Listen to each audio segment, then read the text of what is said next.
Hey everybody, it's Quincy and I am here today on the Pupford site to show you guys a little bit more about nail trimming for your pets at home. So I know this is a scary topic for a lot of pet parents, and it's okay. It's a lot. So you want to take your time with it, be patient at it. You've got it. It's just a little bit of practice. So today I have my old pup with me. This is Hester. He's 11. He's a boxer. He's my baby. I love him. And I'm using him because he has white and black nails. So white nails are pretty easy because you can see the quick, which is that little vein in their nails. So you can see that little pink inside the white. So you want to be careful when you're trimming that you want to trim right in front of that white. But when you get to the black, I know that scares a lot of pet owners because you can't see it. So I always suggest just taking a little bit off a time, because if you take a lot off, there's a good chance you're going to hit the vein. But if you only take a little bit, then you can watch, and if you're getting close enough or you barely nip it, it's going to be a lot less blood than a lot. Just remember, these things happen, and this is all about learning. So give your guys self some patience, and we're going to go ahead and do Hester's nails. So as he's sitting here, we're going to just pull this up here so you guys can see on this foot we have all white nails. So on his, he kind of has these little hooks that are going. You can see coming off of this nail right here, we have a hook. And so for me, the way I like to do it is I see where his pink is, and I'm gonna push right in front of it with these little nail trimmers, and we're gonna just nice and tip, just like I said. And I'll do a close-up for you guys too to see, but we'll just start here. Hi, buddy. He's a good boy. It's a good boy. So you just are gonna go right up, right in front of that pink, just barely in front, and just trim it off. So his nails are getting longer as he's older, but we get him right up to his pink for him. So I will show you guys on the next foot. I'll pause this and get it reset up so you guys can see it on his other foot. Okay, so here you see we have his other foot. So you can kind of see right there is what I'm talking about. You see the little pink. I also like to say, you see the little hook, like you see that it's hooking. So you kind of want to trim like right off on that hook. But down here we have his black one, and you can see there's really barely any of a hook. So that's the one you want to be careful with, because the quick is pretty much right in there. So, hi bud. So we're gonna start here again. Oh, hi buddy.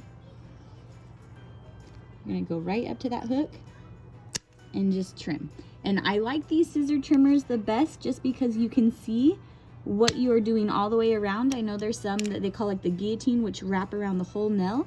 Try to avoid those ones. It is harder to get an accurate cut with those. Any size nail trimmer will work. These are actually my smaller ones, but I'm able to use them on Hester. So you can see, do you see this little bulb popping out under the bottom?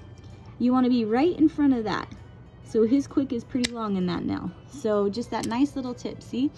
There you go. And the nice thing about this too is when he walks, you kind of can see these harder edges on him. When he's out walking, the cement is like a natural filer for them. So if you're out on cement, it's going to help file those down, or you can buy a file and just nicely file along the sides of those. So since Hester doesn't have a ton of black nails, he only has that one black nail, we're going to have Phoebe. Phoebe, let's go. Come here. We've got Phoebe here, which I know if you guys been on Pupford before, you've seen her. She's the dog in the at-home course, and she also did a little bit about the nose bomb, so she knows it's her turn to get some things done. So we're going to work on her nails and kind of show you guys a little bit with the black nails.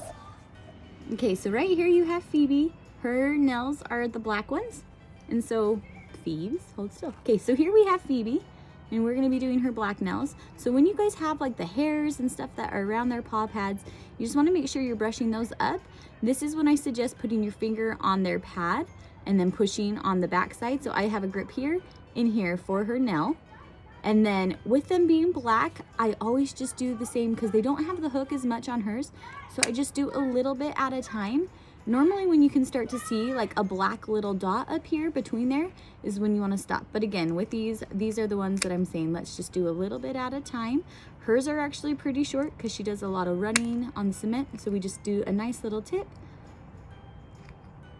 And there's the last one, just barely any there. And so then they are. So you can kind of see on the backs, nice and short little black right there. Oh, there we go. So there you guys have it. It's just nice and easy. You want to make it nice and comfortable for them. And so that is the key. Don't rush, don't feel stressed. Make sure you guys have the proper tools. Have a good pair of nail trimmers. Don't just go buy a dinky pair at the dollar store that could break on their nails. You want a nice strong pair that's going to cut through that nail. And then make sure you have any, like if you accidentally hit the nail, something to help stop, like any of the nick stop powders, or if you're at home and you don't have something on hand, you can always use things at home. One of the great things is just baking powder, but I would say try to get the things that you guys need if you're going to be doing nails at home, and just remind yourself you're new to this, you're starting out, or maybe you've been doing it for a while. It doesn't matter. Just take your time, make sure it's a good environment for your pet, and you guys got this. Bye.